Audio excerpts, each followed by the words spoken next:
రానున్న సంక్రాంతి పండుగ సందర్భంగా సిద్దిపేట జిల్లా బీజేపీ నాయకులు దూది శ్రీకాంత్ రెడ్డి ఆధ్వర్యంలో స్థానిక హైస్కూల్ మైదానంలో సంక్రాంతి సంబరాలు ఘనంగా నిర్వహించారు. సిద్దిపేట జిల్లా సంక్రాంతి సంబరాలలో మహిళలు, యువకులు, చిన్నారులు, పెద్దలు భారీగా పాల్గొన్నారు. సంబరాలలో భాగంగా నేడు భక్తి గీతాలు, దాండి ఆటలు, సంప్రదాయ అలంకరణ, గొబ్బెమ్మలు, భోగి మంటలు, రకరకాల వంటలు, ముగ్గుల పోటీలు లాంటి కార్యక్రమాలు నిర్వహించారు. ఈ సందర్భంగా మాట్లాడుతూ ముందస్తు సంక్రాంతి శుభాకాంక్షలు తెలిపారు. సంప్రదాయబద్ధంగా సంక్రాంతి వేడుకలు నిర్వహించుకోవడం సంతోషంగా ఉందన్నారు. మన సిద్దిపేట పట్టణంలో దూది శ్రీకాంత్ రెడ్డి గారు సంక్రాంతి సంబరాలు ఎంతో వైభవపేతంగా జరిపించారు.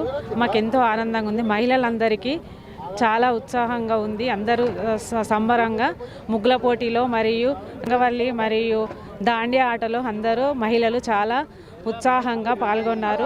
ఇంత వైభవపేతంగా సంక్రాంతి సంబరాలు జరిపించినందుకు మన దూది శ్రీకాంత్ రెడ్డి గారికి ధన్యవాదాలు తెలుపుతున్నాము.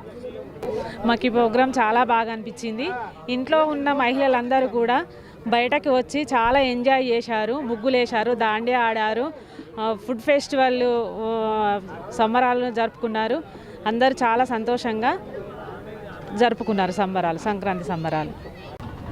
ఈరోజు సంక్రాంతి సంబరాలు కార్యక్రమాన్ని సిద్దిపేటలోని హైస్కూల్ గ్రౌండ్లో చాలా పెద్ద ఎత్తున ఘనంగా నిర్వహించుకోవడం జరిగింది. ఈ కార్యక్రమంలో మహిళలు ముగ్గుల పోటీలు, అదేవిధంగా వంటల పోటీలు, ముస్తాబై రావడము, చిన్నపిల్లలు ట్రెడిషనల్గా తయారై రావడము, భక్తి గీతాలు, ఆటపాటలు, దాండియా, గొబ్బెమ్మల పండుగ, అదేవిధంగా భోగి మంటలు, చాలా పెద్ద ఎత్తున కార్యక్రమాన్ని నిర్వహించుకున్నాం. కొనసాగుతుంది. ఉదయం 9:30 నుంచి ఇప్పటివరకు కొనసాగుతూనే ఉంది. ఇప్పుడు పతంగుల పండుగ కూడా కొనసాగిస్తూ ఉన్నాం.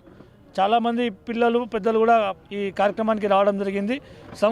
తెలంగాణ సంస్కృతి ఉట్టిపడే విధంగా గంగిరెద్దులతోని, ఒక సైడు కచ్చరాలు, బొమ్మల కొలువు, అదేవిధంగా ఎడ్ల బండ్లు, ఈ విధంగా ఒక పిండి వంటలు, భోజనాలతోని చాలా బ్రహ్మాండంగా ఈ కార్యక్రమాన్ని నిర్వహించుకోవడం జరిగింది. దాదాపు సిద్దిపేట పట్టణంలో నుండి 1500 మంది మహిళలు ఈ కార్యక్రమంలో, పిల్లలు, పెద్దలు అందరూ కలిసి పాల్గొనడం చాలా అరుదైనటువంటి సంఘటన. చాలా బ్రహ్మాండంగా ఈ కార్యక్రమాన్ని నిర్వహించుకోవడం జరిగింది. దీనికి వచ్చినటువంటి మహిళా మనులందరికీ, అదేవిధంగా టీం డిఎస్ఆర్ సభ్యులందరికీ కూడా పేరు పేరున హృదయపూర్వక ధన్యవాదాలు తెలియజేస్తున్నాం. ఇక ముందర కూడా జరగబోయేటువంటి కార్యక్రమాలని ఇదే విధంగా ముందర తీసుకెళ్ళడానికి మీ అందరి సహకారం ఉండాలని చెప్పేసి కోరుతా ఉన్నాను.